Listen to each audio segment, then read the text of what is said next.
Bismillahirrahmanirrahim. Assalamu alaikum students. It's going to be our 7th lecture of Unit 1, that is Computer Systems of Computer Science first year. And the topic we are going to cover in this lecture will be about truth table. The agenda of today's lecture is we will learn about the truth table. What is truth table, about its properties, and it's basically on page number 11 of your textbook. So first of all, we will see that what is a truth table and why we use it.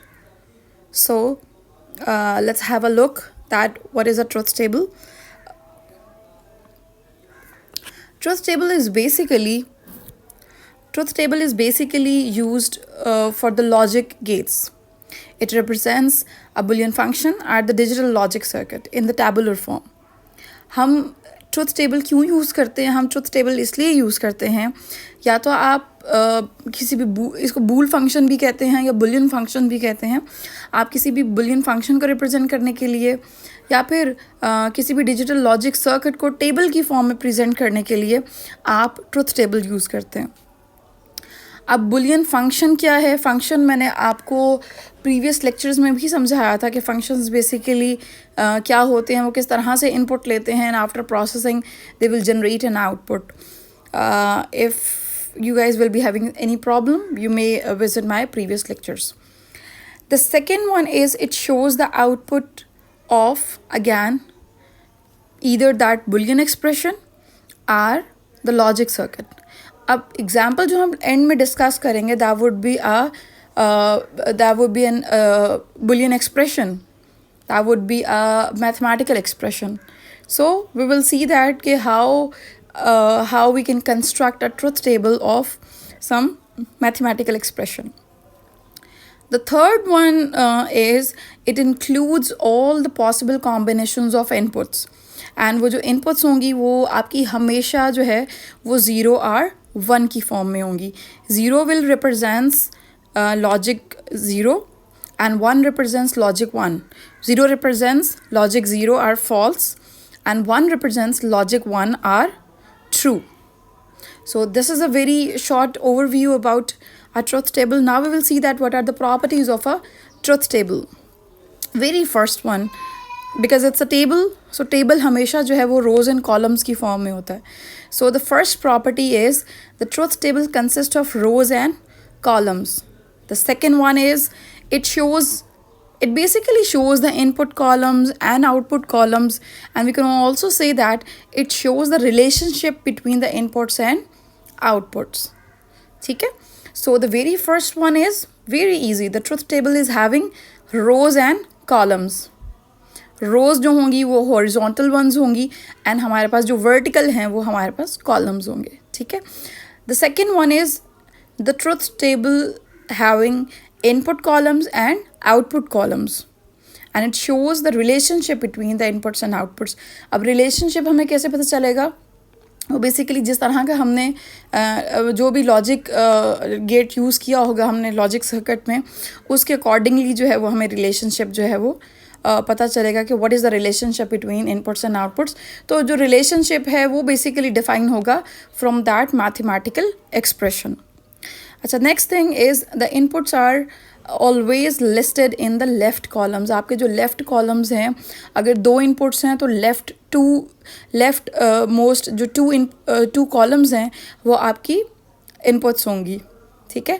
अगर आपके पास 3 inputs हैं तो जो first 3 जो left side पे left most 3 columns होंगे, those would be are inputs.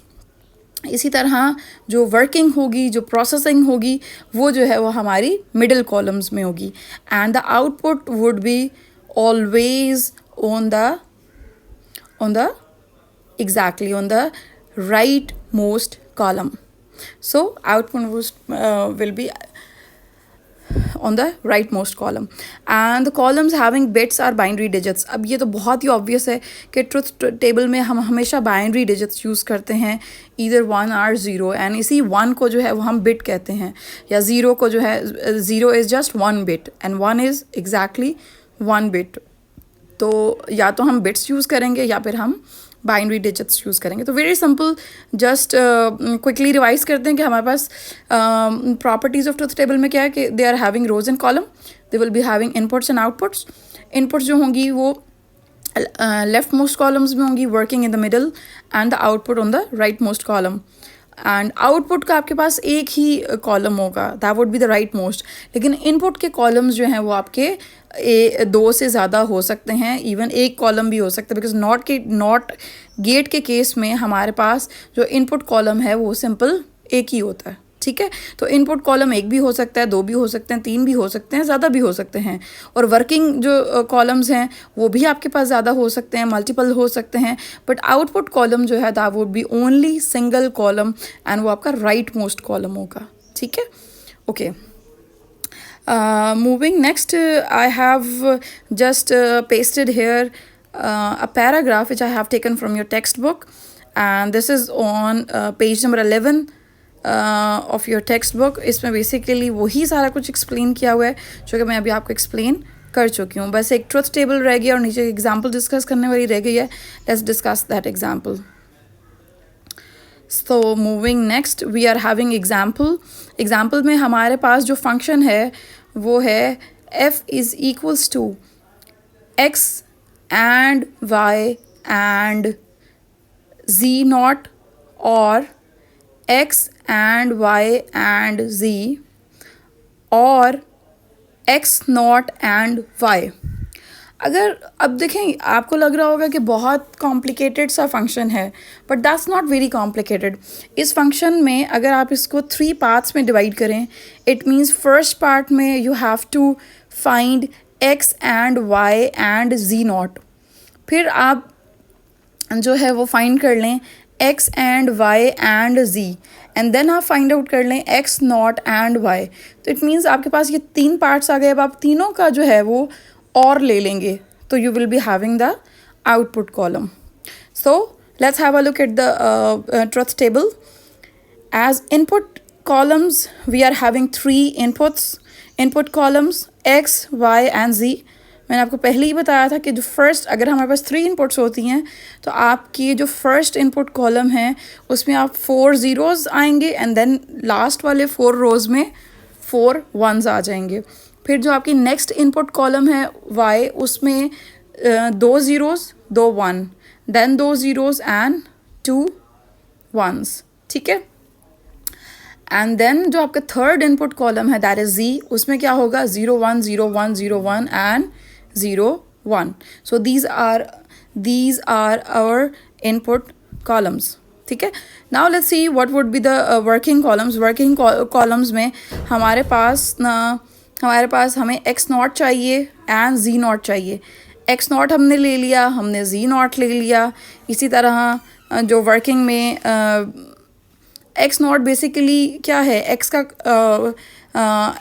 x की inversion है। ठीक है, तो x हमारे पास कॉलम था 0 0 0 1 1 1 1, तो उसके अगेंस्ट में हमारे पास आ जाएगा 4 1s आ जाएंगे एंड एंड में 4 ज़ीरोज़ आ जाएंगे। इसी तरह हम z का भी नॉट ले लेंगे, एंड देन नेक्स्ट 3 कॉलम्स में I think that's quite simple कि आपने एंड लेना है x कॉलम का, y कॉलम का एंड z नॉट का। ठीक है, एंड द नेक्स्ट इज आपने x and y and z, and third में x नॉट एंड y। अब आप इन तीनों कॉलम्स को और करेंगे तो you will be having the output column. That would be very easy for you guys. In case of any question, you guys may comment below, because I'm assuming कि बहुत easy है, because previous lecture में भी हम same cover कर चुके हैं, तो इसमें आपको इंशाल्लाह कोई मसला नहीं होगा। Moving next, there will be a very small assignment, बहुत ही short सी और बहुत easy सी assignment है for your better understanding. And the assignment is you guys will be having 3 input columns. मैंने x, y and z column draw कर दिए हैं। Working column इसमें मैंने नहीं रखा। अगर आप वर्किंग कॉलम ड्रॉ करना चाहते हैं तो all up to you guys, but output का कॉलम जो है वो मैंने ब्लैंक छोड़ दिया है। अब now just take a paper and pen and start solving this, that's very easy. Function आपका है x और y एंड z, ठीक है, आपने x और y का और लेना है और उसकी जो आउटपुट आएगी उसका एंड लेना है विद z, ठीक है. Just pause the video and solve this assignment and come up with the answer in the comment section. किस तरह से कमेंट करेंगे आप उसमें, आप सिंपल अगर आपकी आउटपुट आ रही है 1 1 1 0 1 1 1 तो 1 डालें एंटर करके,